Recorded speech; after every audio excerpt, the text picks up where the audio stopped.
सबको नमस्ते। मेरा नाम Navneet from made in India media की तरफ से। आज हम बात करने जा रहे हैं जो कि एक बहुत अच्छे, बहुत एक्सपीरियंस्ड मॉर्गेज ब्रोकर हैं, जिन्होंने बहुत सारी फैमिलीज़ को हेल्प किया है उनकी अपनी प्रॉपर्टीज़ लेने में, ओनरशिप करने में अपने घर को। यहाँ पे ऑस्ट्रेलिया में आके हर एक बंदे का सपना होता है कि अपना घर हो।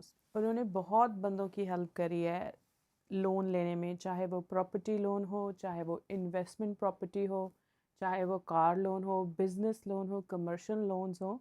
They have helped a lot. और आज हम उनसे मिलने जा रहे हैं। उनका नाम है अरूप। थैंक यू नवनीत जी। नमस्ते एवरीवन।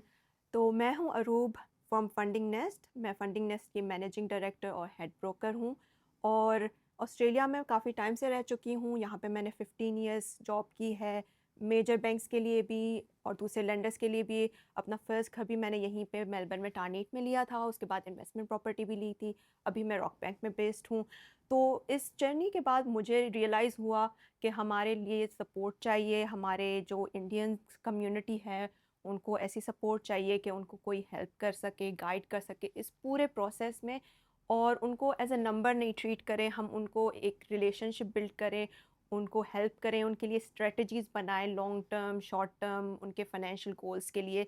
तो इसलिए मैंने फंडिंग नेस्ट क्रिएट किया ताकि मैं अपने कस्टमर्स को, हमारी जनता को हेल्प आउट कर सकूँ। अरूप जी, बताएं आपने फंडिंग नेस्ट की जो जर्नी है वो कैसे शुरू की? देखिए, मैंने अपनी भी जो home buying and investment journey जैसे स्टार्ट की ऑस्ट्रेलिया में, तो मैंने रियलाइज़ किया कि जो बैंक्स हैं या मोर्गेज ब्रोकर्स और भी हैं, वो आपको एज अ नंबर ट्रीट करते हैं। आपको डिटेल्स बता देते हैं कि ये आपकी बोरोइंग कैपेसिटी है, उसके बाद आपको पूरी जर्नी में गाइड नहीं करते। बिहाइंड द सीन्स क्या हो रहा है बैंक में, कितना टाइम लगेगा, वो सारी इंफॉर्मेशन मिसिंग होती है। तो मैं चाह रही थी कि जो हमारी इंडियन कम्युनिटी है उसको मैं अच्छी तरह से गाइड कर सकूं, ताकि वो जो नर्वसनेस और स्ट्रेस है इस प्रोसेस में वो ख़त्म हो जाए।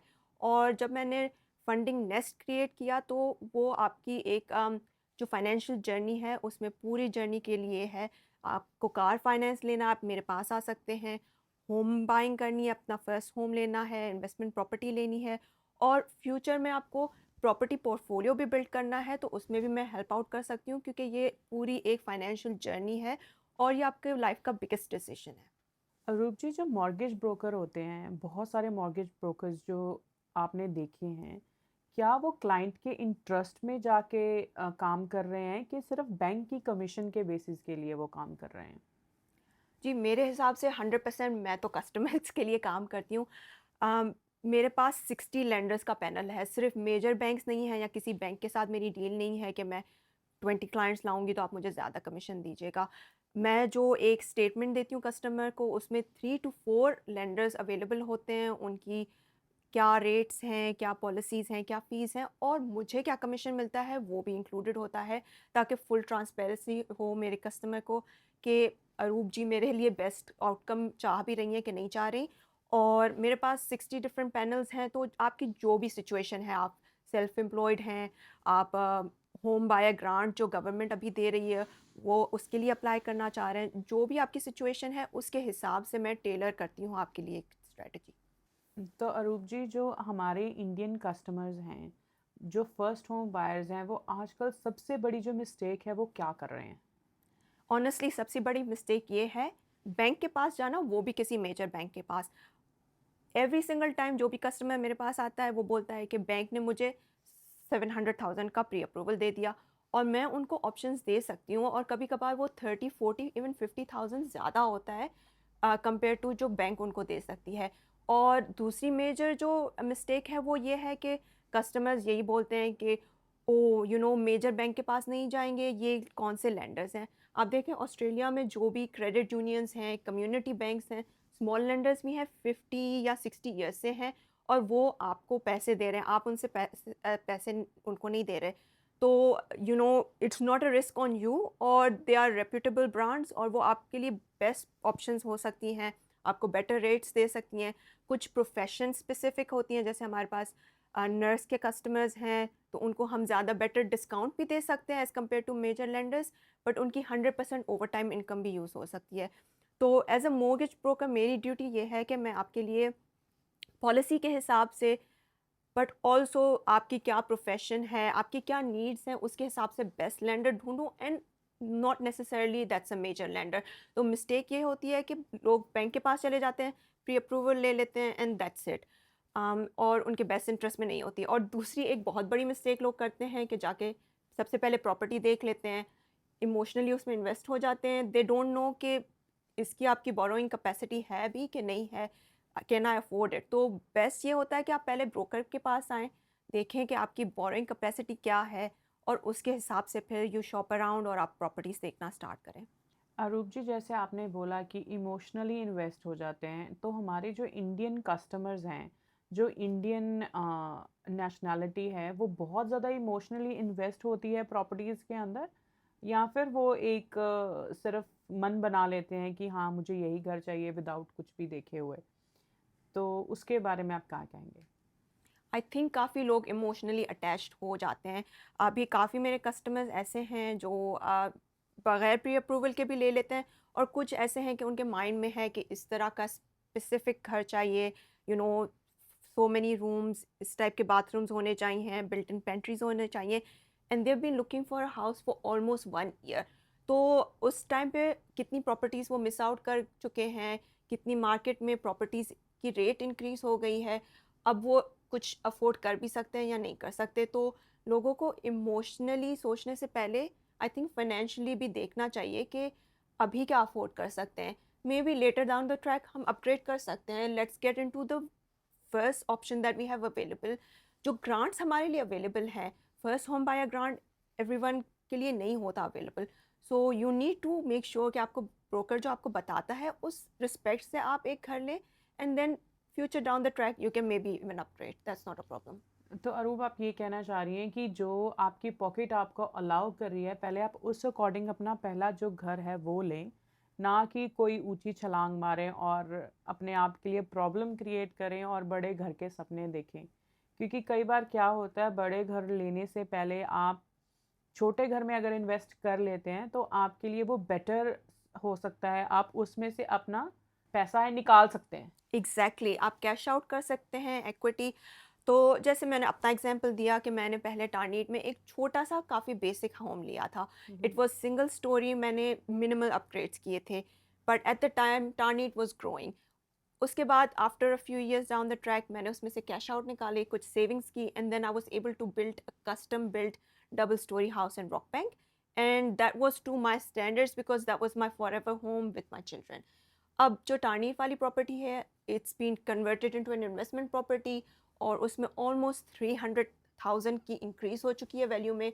सो I know in the future in 10-20 years I can sell it and completely pay off my current house as well.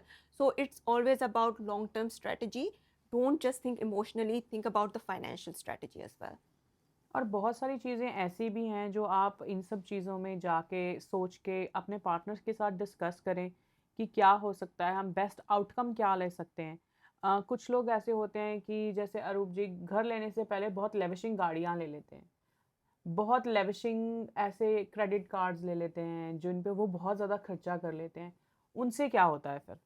Navneet जी बिल्कुल 100% अग्री, बिकॉज ये आपके लिए बहुत बोरिंग कैपेसिटी में प्रॉब्लम क्रिएट कर सकते हैं, specially car loans, personal loan, credit cards. ये ऑलमोस्ट 50-70,000 आपकी बोरोइंग कैपेसिटी कम कर सकते हैं। तो मे बी अगर आपके लिए सेकेंड हैंड कार इस टाइम पे आपके लिए वैल्यू कर सकती है for the time being, you know, next 2 years, तो आप may be second hand car cash में ले लें। और क्रेडिट कार्ड की अगर आपको इतनी नीड नहीं है तो अभी लेने की ज़रूरत नहीं है। Once you have got that house, फिर अगर आपको ज़रूरत है, if you want to get a car, if you want to upgrade, if you want to get a credit card for your travels, that's completely fine. But financial commitment homes लेने से पहले आपको minimal रखने चाहिए, और उस spending का आप यूज टू भी हो जाएं, बिकॉज जब आप घर लेते हैं तो उसकी एडिशनल बहुत कॉस्ट होती हैं, including council rates and so fourth. तो आपको उस माइंडसेट में एटलीस्ट 6 to 12 months पहले से आना पड़ता और जब भी आप घर लेते हैं आपको बहुत ज़्यादा सोच समझ के कोई भी स्टेप उठाना चाहिए। घर के बाद घर लेना इज़ नॉट इनफ, घर के बाद और भी खर्चे बढ़ते हैं। आप घर में बहुत सारी चीज़ों को डालते हैं, घर में अपग्रेड करते हैं। अगर आप पहले से पुराना घर ले रहे हैं। अगर आप नया घर ले रहे हैं तो आपको ये होता है मुझे सब कुछ नया चाहिए घर में। Yeah, ये exactly. हम लोगों की मेंटालिटी है ये। Yeah, of course. Or why not? It's nice to have a nice house. So you want to upgrade nice furniture, but take it easy, take it slow, one step at a time. Arup ji, bad credit score जो है वो कितना effect करता है Indian community, any community in Australia? I think students को काफ़ी करता है क्योंकि वो क्रेडिट कार्ड ले लेते हैं, उसको ओवर स्पेंड कर लेते हैं, क्रेडिट कार्ड इजीली मिल भी जाता है और फिर लेटर डाउन द ट्रैक जब उनकी पीआर हो जाती है and they are trying to get house, फिर वो थोड़ी डिफ़िकल्ट हो जाता है। ऑप्शंस आपको स्टिल मिल जाएंगे but the problem is interest rates high होंगी और पॉसिबली जैसे मैं बोल रही थी ग्रांट्स होते हैं, उसमें से कोई ग्रांट्स अवेलेबल नहीं होते if you are going with these alternative lenders. Now depending on कितना क्रेडिट का प्रॉब्लम है, कुछ जो मेजर बैंक्स हैं वो भी स्टिल आपको देख सकती हैं आपकी फ़ाइल को, डिपेंडिंग ऑन किस तरह का इशू है। May be just a small bill miss तो आपको स्टिल हेल्प आउट कर लेंगी। नहीं तो हमारे पास क्रेडिट रिपेयर फैसिलिटीज़ भी हैं, तो we work towards cleaning up your credit score in the next 6 to 12 months, so you will be ready to buy a house then. सो अभी आपने बताया क्रेडिट रीबिल्ड। जो क्रेडिट रीबिल्ड होता है वो कैसे होता है? सो बेसिकली हम प्लान बनाते हैं, अगर स्मॉलर डेट्स होते हैं उनको पे ऑफ करना होता है and we can contact those companies. जैसे फॉर एग्जांपल आपने ऑप्टस का बिल नहीं भरा, then we go to Optus and we get that remove from your credit file and over time आपका क्रेडिट जो स्कोर है वो slowly build back to a positive outcome होता है। 700 to 800 स्कोर या above is considered good by major banks. Anything lower फिर आपको ऐसे नीश लेंडर्स के पास जाना पड़ता है जो वो क्रेडिट स्कोर आपका एक्सेप्ट कर ले। अरूप, जब हम बात कर रहे हैं बैंक्स की या फिर कोई भी जो कम्युनिटी बैंक्स हैं या कोई भी बोरोअर है, वो लोगों को प्रॉपरली जो होता है इंटरेस्ट का जो स्ट्रक्चर है वो नहीं बताते हैं। Is it true? So Navneet ji, first thing is loyalty tax. If you go to the bank directly, वो अपने fixed rate and variable rates आपको बता देंगे and जो उनके पास 4-5 products होंगी वही आपको बताएंगे। वो comparison जो broker एक आपको provide कर सकता है वो already missing है, तो उसमें discounts भी नहीं include होते। As a broker we go directly to the bank, हमारे पास back channels हैं and we can get you discounts, we can negotiate better rates, sometimes package fees को हम off करवा सकते हैं। So loyalty tax is the big one to pay if you go directly to the bank. Second thing is that if you go directly to the bank, then they will just tell you the option with the offset account. Now offset account सबके लिए beneficial नहीं होता। In Indian households जो household ज़्यादा saving कर रहे हैं उसके लिए काफ़ी बेनिफिशियल हो सकता है, बट जिनके पास अभी ज़्यादा सेविंग्स नहीं है वो फिर ज़्यादा रेट पे कर रहे हैं for just a fancy account. Other thing is के बैंक्स आपको नॉर्मली मंथली डायरेक्ट डेबिट पे डाल देते हैं और इंटरेस्ट आपका मंथली चार्ज होता है।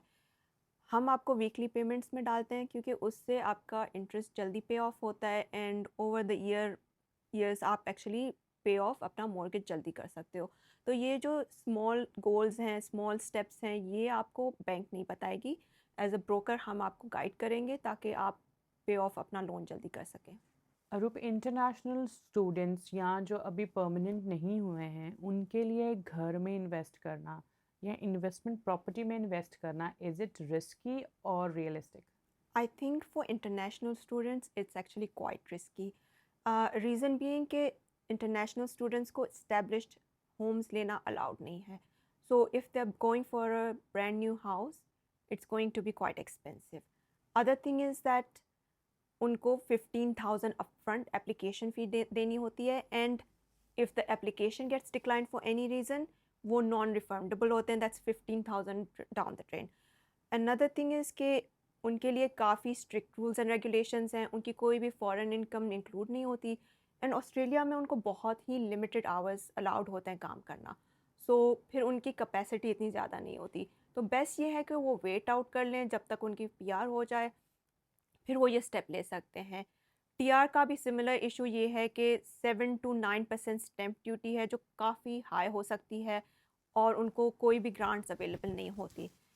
तो बेस्ट सिचुएशन ये है कि अगर हस्बैंड एंड वाइफ कपल है उसमें से एक की भी पीआर हो गई है, you can apply under both names on the loan, but title में जिसकी पीआर है सिर्फ उसका नेम आप शो करो ताकि वो स्टैम्प ड्यूटी का इशू ना हो और आप स्टैम्प ड्यूटी को अवॉइड कर सको या रिड्यूस कर सको, क्योंकि जो टीआर वाला पार्टनर अगर आ गया उस लोन पे टाइटल पे, तो फिर आपको वो 7 to 9% स्टैम्प ड्यूटी भरनी पड़ेगी। सो आपको थोड़ा वो स्ट्रेटजी देखना पड़ेगा कि is this the right time, या हम वेट कर लें कि जब पीआर हो जाए तब हम अप्लाई करें होम लोन के लिए। मेरे हिसाब से लोगों को वेट कर लेना चाहिए जब तक वो पीआर नहीं होते। Mean time they can save that amount कि वो जो अपनी डाउन पेमेंट है वो ज़्यादा कर सके। Exactly spot on. मेरे मोस्ट कस्टमर्स ऐसे ही कर रहे हैं। They spend the 3 to 4 years जो वो पीआर के लिए वेट कर रहे हैं सेविंग, और वो अपनी इंटरटेनमेंट एक्स्ट्रा फाइनेंशियल कमिटमेंट्स बहुत कम रखते हैं, and then they have a very nice large deposit. उसकी वजह से उनकी मंथली रिपेमेंट्स भी लो होती हैं, and they are in a very comfortable position to buy an investment property with in 1 to 2 years of getting there first. Arup, आजकल जो रेट्स हैं फिक्स एंड वेरिएबल, उनमें से लोगों को क्या कंसिडर करना चाहिए विदाउट सोचे हुए कि रेट क्या चल रहा है, परसेंटेज रेट क्या चल रहा है, वेरिएबल और फिक्स्ड? आई थिंक वो कस्टमर के अपने फाइनेंशियल सिचुएशन पे डिपेंडेंट होता है। राइट नाउ फिक्स्ड रेट और वेरिएबल रेट में एक्चुअली इतना डिफरेंस नहीं है। मोस्ट लेंडर्स ने एक्चुअली अपना जो फिक्स्ड रेट है वो इंक्रीज़ कर दिया है। तो डिपेंडिंग ऑन योर सिचुएशन, अगर आपकी कैपेसिटी ऑलरेडी टाइट है, आपके पास बहुत फाइनेंशियल कमिटमेंट्स हैं, तो fixed rate specially for 1 year is a good option, क्योंकि आपको पता है कि विद इन दोज 12 months आपकी रिपेमेंट सेम ही रहेगी। उसका डाउन साइड ये है कि अगर आपके पास एक्स्ट्रा फंड्स हैं तो आप ज़्यादा कंट्रीब्यूट नहीं कर सकते towards your home loan. Most banks का होता है कैप अराउंड 20,000। वेरिएबल का ये बेनिफिट है कि अगर within the next year RBA interest rate को कम करता है, then you get that benefit as well कि आपका रेट कम हो जाएगा। But on the flip side अगर रेट बढ़ता है then you have to pay that extra repayment as well. If you are saving और आपके पास एक्स्ट्रा फंड्स हैं, you can put as much as you like towards the loan, and you can really reduce your home loan as well. So it really depends on your situation. मैं बोलूँगी कि जो लो veg income earners हैं, जो already struggle कर रहे हैं but they don't want to pay rent, तो उन्होंने अपना घर ले लिया है, you can stick to fixed repayments.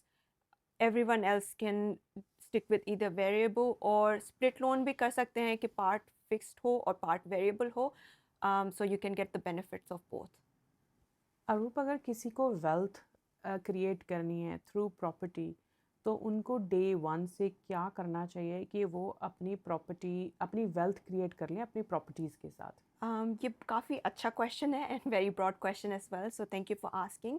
I think property portfolio बनाना equals to wealth creation. So आप ये मत सोचें कि I got my own house and I got one investment property, उससे आपकी कोई वेल्थ क्रिएशन होगी। If you are thinking wealth creation, think long term, don't just think about location या रेंट आ रहा है वो हमारे मॉर्गेज को कवर करेगा। You have to think one property, two property, now what's the next move? Sometimes you have to buy through a trust, sometimes you have to buy through a SMSF. अब हमारी community में, Indian community में सब लोगों को SMSF का इतना नहीं पता, विच इज़ बेसिकली आप अपना एक सुपर फंड क्रिएट करते हो, जो भी आपके सुपर में अमाउंट होता है उसमें ट्रांसफ़र करते हो। Normally husband and wife, sometimes even family combine करते हैं अपनी सुपर, और उसके थ्रू भी आप प्रॉपर्टी ख़रीद सकते हो, और उसके काफ़ी टैक्स बेनिफिट्स होते हैं। सो आपको ये है करना कि वेरी अग्रेसिवली नेक्स्ट 5, 10, 20 years में एज मच प्रॉपर्टीज़ खरीदनी है as possible. So end goal ये है कि you can get rid of some of these properties, get a lot of tax benefit during that time as well, because obviously you're paying lower tax throughout the time that you have those properties as well. It's going to help you on your tax returns, or towards the end you can have that wealth creation. So it's a long game, and play it with a long vision कि आप अपने financial goals कैसे meet कर सकते हैं। short term strategy मत सोचें, and with a mortgage broker such as me you can work with all the structures। trust structure है, अगर आप सेल्फ एम्प्लॉयड हैं, आपके पास कंपनी है, उसके थ्रू आप परचेस कर सकते हैं। उसके अलग बेनिफिट्स होते हैं कि अगर आपके कोई कमर्शियल कार लोन है वो हम लाइबिलिटीज़ में इंक्लूड नहीं करेंगे, तो फिर आपकी बोरोइंग कैपेसिटी ऑटोमेटिकली बढ़ जाएगी। You can buy a bigger investment property. SMSF के थ्रू करेंगे तो उसमें कम टैक्स पे करना पड़ेगा, ट्रस्ट अकाउंट में it's a different situation. So think the bigger picture and long-term strategy, and that's how you create wealth through lending. अरूप, जैसे बहुत सारे इंटरनेशनल जो स्टूडेंट्स आते हैं उनको आते ही ऐसे होता है हमें गाड़ी लेनी है, और गाड़ी एक नेसेसिटी भी है हर एक बंदे के लिए यहाँ पे ट्रैवल करने के लिए। तो उनको लोन लेने के लिए क्या रिक्वायरमेंट्स हैं और उनको लोन लेते टाइम क्या सोचना चाहिए, क्या कौन सी चीज़ें ध्यान रखनी चाहिए, प्लीज़ हमें बताएं। तो आई थिंक उनको ये भी सोचना चाहिए कि कुछ हिस्ट्री पहले ऑस्ट्रेलिया में बिल्ड करें. अगर रेंट कर रहे हैं वो घर, लीज उनके नाम पे हो या बिल उनके नेम पे हो, या they might get like a small credit card $1,000 का, उस पर वो 2-3 मंथ्स एक अच्छी पेमेंट हिस्ट्री बनाएं कि they are meeting those repayments. उनके लिए फिर लोन लेना इजी हो जाएगा. अभी रिसेंटली मेरे पास क्लाइंट आया था और वो अपनी फैमिली के साथ रह रहा था for 2 years. He never even had one bill under his name. तो उसके पास कोई एक क्रेडिट हिस्ट्री ही नहीं थी, और इवन दो उसकी इनकम अच्छी थी, he was driving Uber, but वो कार कंपनी के पास गया and his application got declined straight away क्योंकि उसकी कोई भी क्रेडिट हिस्ट्री नहीं थी और उसकी जो हिस्ट्री थी वो काफ़ी रिस्की लग रही थी. सो build a little bit of your history before you go for buying a car loan. तो क्रेडिट हिस्ट्री जो है इंटरनेशनल स्टूडेंट्स के लिए भी बहुत ज़रूरी है। उनको ये चीज़ ध्यान रखनी है कि कभी भी आप कोई भी क्रेडिट कार्ड ले रहे हो, कोई भी आप फ़ोन भी ले रहे हो, तो प्लीज़ पे your bills on time.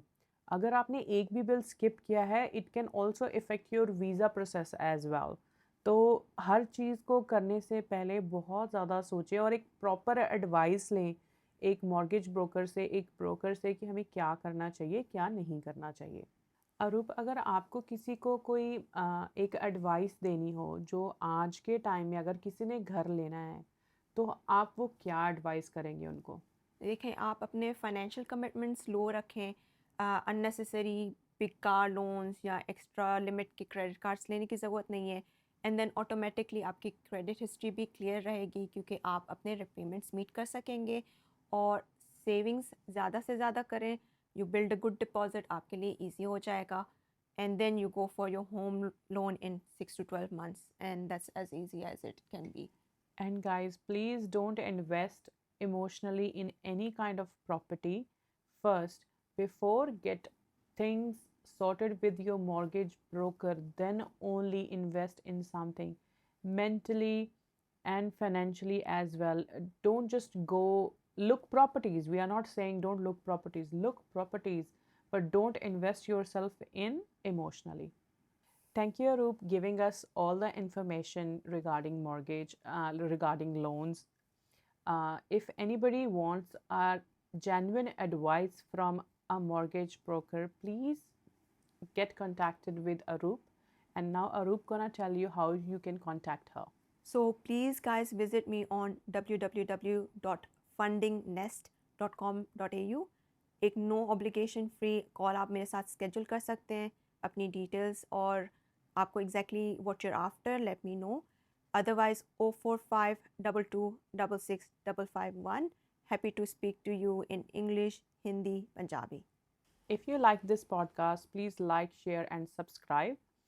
Keep watching Made in India Media. Thank you.